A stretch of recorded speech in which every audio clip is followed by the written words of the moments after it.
Hello दोस्तों, मेरा नाम है आशुतोष और आप देख रहे हैं S academy JEE MHT CET 2021। मैंने आपसे कम्युनिटी पोस्ट में पूछा था कि आपको कौन सा नेक्स्ट सीरीज चाहिए, कौन से एग्जाम पे नेक्स्ट सीरीज चाहिए।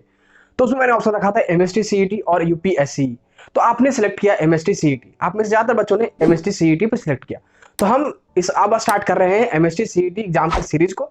यहाँ से हम लोग फॉलो करेंगे, बहुत सारे वीडियो हम लोग लाएंगे आपके लिए एमएसटी सीईटी एग्जाम के प्रिपरेशन के लिए।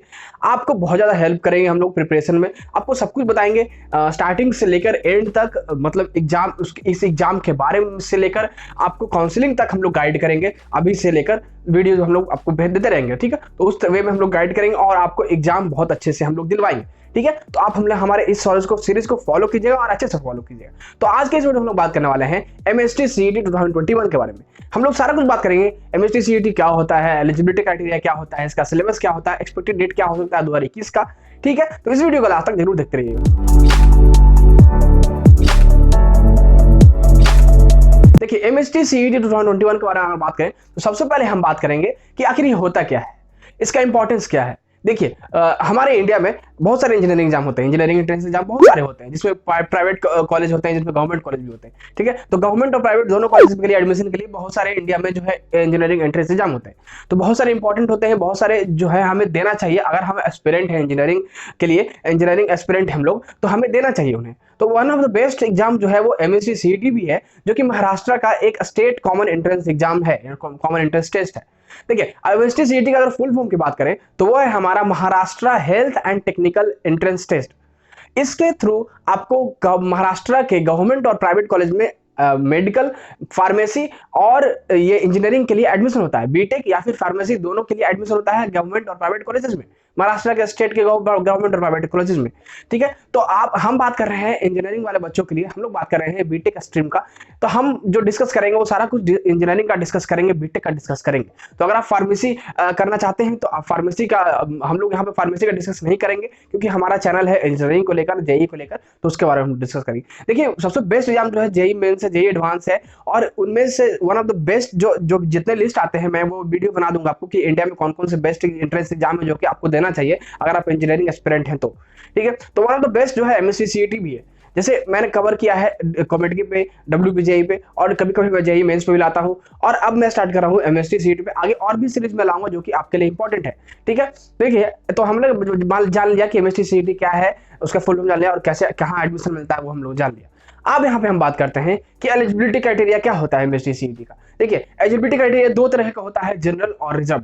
अगर आप महाराष्ट्र के स्टूडेंट हैं, अगर आपने अपने 12th या फिर अपना 10th महाराष्ट्र से किया है, आपका बर्थ महाराष्ट्र में हुआ है, आपके पेरेंट्स महाराष्ट्र से हैं, तो आप महाराष्ट्रियन हैं और आपको वहां का एलिजिबिलिटी क्राइटेरिया मिलेगा और वहां का रिजर्वेशन आपको मिलेगा, ठीक है। अगर आप महाराष्ट्र के बाहर के बच्चे हैं, ऑल ओवर द इंडिया के, महाराष्ट्र के अलावा ऑल ओवर इंडिया में कहीं कहीं बच्चे हैं आप, तो आप जनरल फॉलो करेंगे। और उस जनरल कैटेगरी का एलिजिबिलिटी क्राइटेरिया है कि आपको 12th पास होना चाहिए फिजिक्स केमिस्ट्री मैथ से, मिनिमम ऑफ 50% एग्रीगेट मार्क्स तीनों में होना चाहिए, फिजिक्स केमिस्ट्री मैथ में।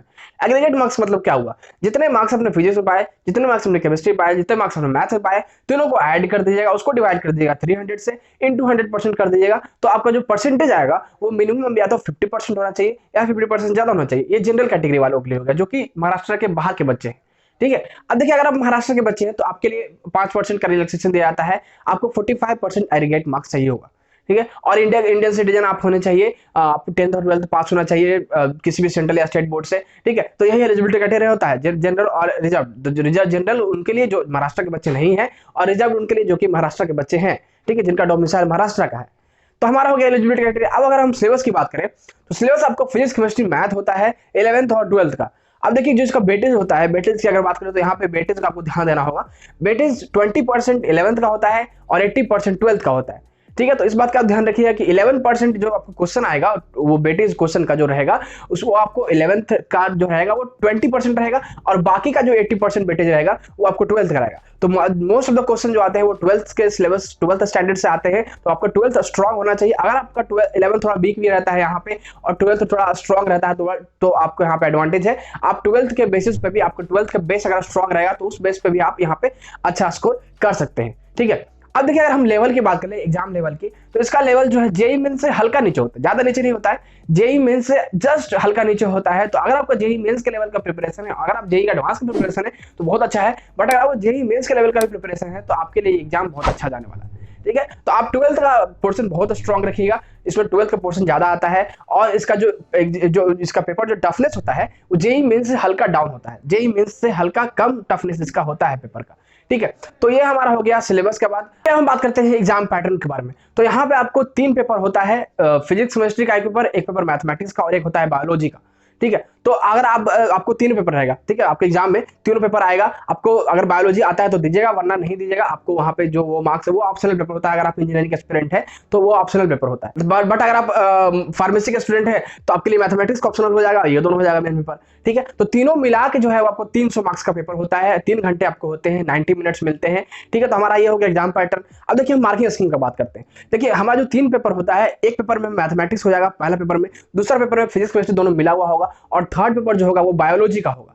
तो बायोलॉजी आपको ऑप्शन होता है, अगर आप इंजीनियरिंग की बात कर रहे हैं, हम लोग सब कुछ इंजीनियरिंग का बात कर रहे हैं, तो हमारा बायोलॉजी ऑप्शनल होता है। ठीक है, तो हमारा दोनों पेपर में जैसे अगर मार्किंग स्कीम की बात करें, हमारा जो पहला पेपर होता है मैथमेटिक्स का, पर पेपर जो है आपको, पर सब्जेक्ट जो है आपको 50 क्वेश्चन रहेंगे। ठीक है, तो जैसे अगर मान लीजिए पेपर 1 है हमारा मैथमेटिक्स, तो उसमें 50 क्वेश्चन है, उसमें आपको +2 रहेगा पर क्वेश्चन पे। पर क्वेश्चन अगर सही करते हैं तो +2 मिलता है, और आप गलती करते हैं तो नॉन नेगेटिव मार्किंग होता है। यहाँ पे नेगेटिव मार्किंग नहीं होता है, इस बात का आप ध्यान दीजिएगा। ठीक है, नेगेटिव मार्किंग का यहाँ पे सिस्टम नहीं है, जैसे जेईई मेंस में होता है कि आप सही करते हैं तो +4 मिलता है, गलती करते हैं तो -1 हो जाता है। तो यहाँ पे वो सिस्टम नहीं है, यहाँ पे सिर्फ आपको सही पे +2 मिलेगा और गलती पे 0 है, नॉन नेगेटिव मार्किंग वाला पेपर होता है। तो यहाँ पे अगर आप किसी क्वेश्चन में रिस्क है, किसी क्वेश्चन में डाउट है, किसी क्वेश्चन में आप रिस्क लेना चाहते हैं तो वो ले सकते हैं, नो प्रॉब्लम। जेईई मेंस और जेईई एडवांस में क्या होता है कि जो कंफर्म होता है हम क्वेश्चन, उसी क्वेश्चन में हम मारते हैं। बट यहाँ पे नहीं, यहाँ पे अगर आप डाउट है, रिस्क लेना चाहते हैं कि नहीं इस क्वेश्चन में मुझे डाउट है कि ये आंसर सही है कि वो आंसर सही है, तो किसी को आंसर को लेकर आप आगे बढ़ सकते हैं। मान लीजिए वो सही ही हो गया, ठीक है, तो यहाँ पे आपको ज्यादा से ज्यादा क्वेश्चन बनाना होगा, ज्यादा से ज्यादा क्वेश्चन बनाते हैं तो आपको ज्यादा चांस रहता है अच्छे मार्क्स पाने के। ठीक है, तो जो पहला पेपर होता है मैथमेटिक्स का, उसमें पर क्वेश्चन 2 मार्क्स मिलते हैं, और जो सेकंड पेपर होता है जिसमें फिजिक्स केमिस्ट्री मैथ, जिसमें फिजिक्स और केमिस्ट्री होता है, उसमें पर क्वेश्चन 1 मार्क्स मिलते हैं। 50 क्वेश्चन रहेंगे आपको फिजिक्स में, और 50 क्वेश्चन रहेंगे आपको केमिस्ट्री में। फिजिक्स में आपको 50 मार्क्स हो गया और केमिस्ट्री 50 मार्क्स हो गया। तो हमारा पहला पेपर में 100 मार्क्स हो गया मैथमेटिक्स का सिर्फ, और सेकंड पेपर जो है हमारा वो 100 मार्क्स का हो गया फिजिक्स केमिस्ट्री मिला के। ठीक है, और जो थर्ड पेपर होता है बायोलॉजी होता है वो 100 मार्क्स का होता है, जिसमें आपको टोटल 100 क्वेश्चन आते हैं। ठीक है, तो बायोलॉजी का जो है वो 100 क्वेश्चन आता है पर सब्जेक्ट। फिजिक्स केमिस्ट्री में होता है आपके 50-50 क्वेश्चन, और मैथ में 50 क्वेश्चन। बायोलॉजी का जो होता है वो सिर्फ एक स्पेशल 100 क्वेश्चन होता है, जिसमें आपको ऑप्शन होता है अगर आप इंजीनियरिंग एस्पिरेंट है तो टोटल यही मार्किंग स्कीम होता है। पर पेपर 100 मार्क्स का होता है। ठीक है, 3 पेपर, पेपर 2 में हमारा 2 सब्जेक्ट हो गया, पेपर 1 और पेपर 3 में पर सब्जेक्ट हो गया। जैसे पेपर 1 में मैथमेटिक्स, पेपर 2 और पेपर 2 में हो गया हमारा फिजिक्स और केमिस्ट्री, और पेपर 3 में हमारा हो गया मैथमेटिक्स। तो इस चीज को लेकर क्लियर है, ये थोड़ा डाउट करने वाला है, ठीक है, कंफ्यूज करने वाला है, इसमें मैं भी थोड़ा कंफ्यूज हो रहा था। ठीक है, तो ये कंफ्यूज होने वाला है, तो इस बात को लेकर क्लियर रहेगा। और आपका एग्जाम जो है वो ऑनलाइन होगा, कंप्यूटर आपको एग्जाम देना है। ठीक है, तो ये हमारा हो गया एग्जाम का सब कुछ पैटर्न और मार्किंग स्कीम। अब यहाँ पे हम बात कर लेते हैं कि एक्सपेक्टेड डेट क्या हो सकता है 2021 में। ठीक है, तो देखिए इसका नॉर्मली जो फॉर्म आता है एप्लीकेशन फॉर्म, वो जनवरी फरवरी के अराउंड में आ जाता है। जेईई मेंस जब होता है उस अराउंड में हमारा इसका फॉर्म आ जाता है जनवरी फरवरी में। बट चूंकि 2020 में कोविड था तो उसके कारण लेट हुआ, और दिसंबर तक इसका काउंसलिंग चला, दिसंबर जनवरी तक। तो इस ईयर जो है वो थोड़ा लेट हो रहा है फॉर्म आने में। ठीक है, तो फॉर्म इसका आप एक्सपेक्ट कर सकते हैं एप्लीकेशन फॉर्म मेरे हिसाब से फरवरी एंड में, इस मंथ के एंड तक आपका इसका फॉर्म आ सकता है, एप्लीकेशन फॉर्म। अगर एग्जाम की बात करें तो इसका एग्जाम जो है वो मई में होता है, तो इस ईयर आप एक्सपेक्ट कर सकते हैं जून लास्ट में या फिर जुलाई में आप एक्सपेक्ट कर सकते हैं। तो एप्लीकेशन फॉर्म इसका फरवरी लास्ट में आ सकता है, और इसका एग्जाम जून लास्ट या फिर जुलाई में हो सकता है आपका। ठीक है, तो ये हमारा हो गया एक्सपेक्टेड डेट। अब इसका एग्जाम जो है होता है वो ऑनलाइन होता है, जैसे मैंने बताया। इसका सेंटर जो रहेगा आपको महाराष्ट्र में ही होगा। सेंटर आपको महाराष्ट्र में जाके एग्जाम देना पड़ेगा, महाराष्ट्र में ही आपको बहुत सारी सिटी है। आप जब फॉर्म भरेंगे तो आपको वहां पे सिलेक्ट करना होगा सेंटर, तो वहां पे जो भी सेंटर रहेगा वो आपको महाराष्ट्र का ही होगा। तो उस हिसाब से आपको सिलेक्ट करना होगा कि महाराष्ट्र में आप कहाँ सेंटर चाहते हैं।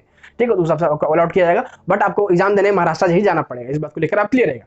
अब कैसे अप्लाई करना है, तो इसके लिए आपको अप्लाई ऑनलाइन करना है। इनका साइट है maha.cet.in। ठीक है, तो इस साइट पे आप जाइएगा, या फिर MST CET आप लिख दीजिएगा गूगल पे तो आपका साइट आ जाएगा। उस पर आपको ऑनलाइन अप्लाई करना है। जैसे ही एप्लीकेशन फॉर्म आता है हम लोग अपडेट कर देंगे आपको, या फिर अगर पता चल जाता है तो आप अप्लाई कर दीजिएगा। और इसका फी जो होता है वो 800 के अप्रॉक्स में रहता है पर स्टूडेंट। ठीक है, तो ये हमारा हो गया सब कुछ। अब बात करते हैं यहाँ पे रिजल्ट के बारे में। हमारा एग्जाम हो गया, सब कुछ हो गया, कहाँ कैसे कैसे एग्जाम होगा, सेंटर कहाँ जाएगा, सब कुछ हो गया। अब बात करते हैं हम रिजल्ट के बारे में। तो इसका रिजल्ट जो है एग्जाम के 1 महीना के अंदर में आ जाता है। मान लीजिए जुलाई में अगर आपका एग्जाम हो गया, मान लीजिए कि जुलाई में हो गया आपका एग्जाम, तो अगस्त आगे जाते हैं आपका एग्जाम, रिजल्ट जो है वो आ जाएगा। और इसका काउंसलिंग ऑफलाइन होता है, ठीक है। तो हमारा सब कुछ डिस्कस यहाँ पे हो गया कि एमएसटी सीईटी क्या होता है, एलिजिबिलिटी क्राइटेरिया क्या होता है, सिलेबस क्या होता है, एग्जाम पैटर्न क्या है, मार्किंग स्कीम क्या है, कैसे अप्लाई करना है, सेंटर कहाँ जाता है, सब कुछ हम लोग डिस्कस कर लिए, ठीक है। तो आई होप आपको इसके बाद आपका डाउट क्लियर हो गया होगा। तो आप इस सीरीज को जरूर फॉलो कीजिएगा। हम लोग इसके बाद कंटिन्यूस वीडियो लाएंगे इस सीरीज पे भी, जैसा कि हमारा सीरीज चल रहा है कॉम्पिटिटिव का, WBJ का, और हमारा एमएसटी सीईटी भी आज से स्टार्ट हुआ, और भी आगे बहुत सारे एग्जाम्स के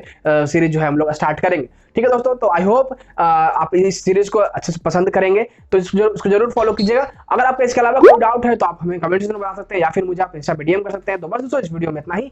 अगर आपको वीडियो पसंद आए तो लाइक कीजिएगा, अपने दोस्तों जरूर शेयर कीजिएगा। अगर आप हमारे चैनल पर नए हैं तो हमारे चैनल सब्सक्राइब कीजिएगा। मिलते हैं इस वीडियो में। Thanks for watching.